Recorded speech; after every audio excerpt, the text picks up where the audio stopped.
সমস্ত প্রশংসা সেই মহান করুণাময় আল্লাহ পাক রব্বুল আলামিনের জন্য, যে আল্লাহ সুবহানাহু ওয়া তাআলা আমাদেরকে একটা বড় মজলিসের মধ্যে বসার তৌফিক দান করেছে।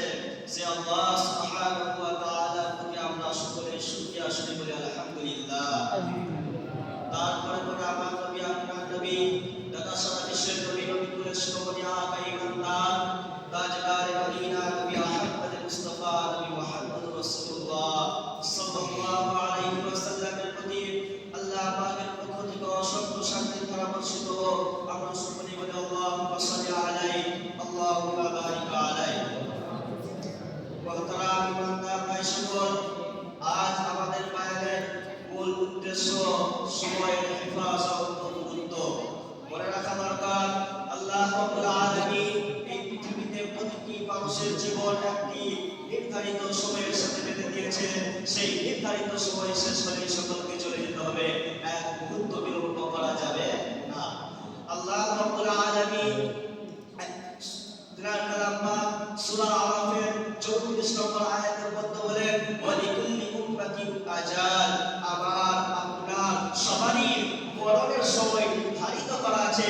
ইদা জা আজালহু, মরণ যখন আমার আপনার এসে যাবে, লা ইস্তাখিরুনা সাআতাও ওয়া লা ইস্তাকবিরুন, একটু আগেও হবে না, একটু পরেও হবে না, ঠিক ওই সময় হবে। এই আয়াত দ্বারা বোঝা গেল আমরা প্রত্যেককে একটা সুনির্দিষ্ট সময়ের মধ্যে ঘিরে আছি। আমরা কেউ সেই নির্ধারিত সময়ের বাইরে যেতে পারবো না।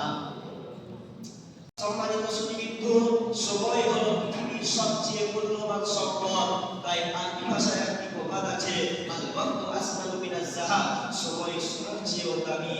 বাস্তব কথা হলো পৃথিবীর যে কোনো সম্পত্তি হোক না কেন, সময়ের তুলনায় হয় না। কেননা পৃথিবীর যে কোনো সম্পদ একবার হাতছাড়া হয়ে গেলে সেটা দ্বিতীয়বার ফিরে পাওয়া সম্ভব, কিন্তু সময় এমন একটা সম্পদ যা একবার হাতছাড়া হয়ে গেলে সেটা দ্বিতীয়বার আর ফিরে আসে না। আর সময় কারোর জন্য অপেক্ষা করে না। তাই বুদ্ধিমানের পরিচয় হলো এই সময়কে কাজে লাগানো। মানব জীবনের সময়ের মূল্যবোধের জন্য এতটুকু কথা যথেষ্ট যে আল্লাহ রাব্বুল আলামিন কোরআনে যত জায়গায় কসম খেয়েছেন তার মধ্যে সব থেকে বেশি কসম খেয়েছেন সময়ের।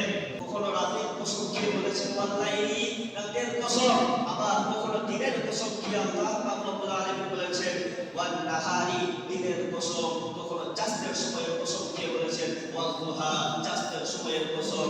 আবার কখনো ফজরের সময়ের কসম করে বলেছেন ওয়াল ফাজর, ফজরের সময়ের কসম। তাই নয়, বরং মজার বিষয় হলো আল্লাহ সুবহানাহু ওয়া তাআলা সময়ের গুরুত্ব সম্পর্কে কোরআনুল কারীমে 30 পারা একটা সূরা নাযিল করেছেন।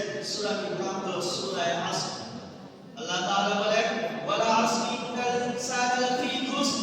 আল্লাহ সুবহানাহু ওয়া তাআলা সময়ের কসম করে বলছেন ওয়ালা আসরের সময়ের কসম, ইন্নাল ইনসানা লাফি খুসর, নিশ্চয় সমস্ত মানুষ ক্ষতিগ্রস্ত। তবে ওই সমস্ত মানুষ ক্ষতিগ্রস্ত নয় যারা বিশেষ চাকরি কাজে সময় ব্যয় করেছে। নাম্বার 1, আল্লাযীনা আমানু, যারা আগে আল্লাহর প্রতি ঈমান এনেছে, অর্থাৎ যারা ঈমান করার প্রতি সময় ব্যয় করেছে। নাম্বার 2, ওয়া আমিলুস সালিহাত, যারা নেক কাজের উপর সময় ব্যয় করেছে।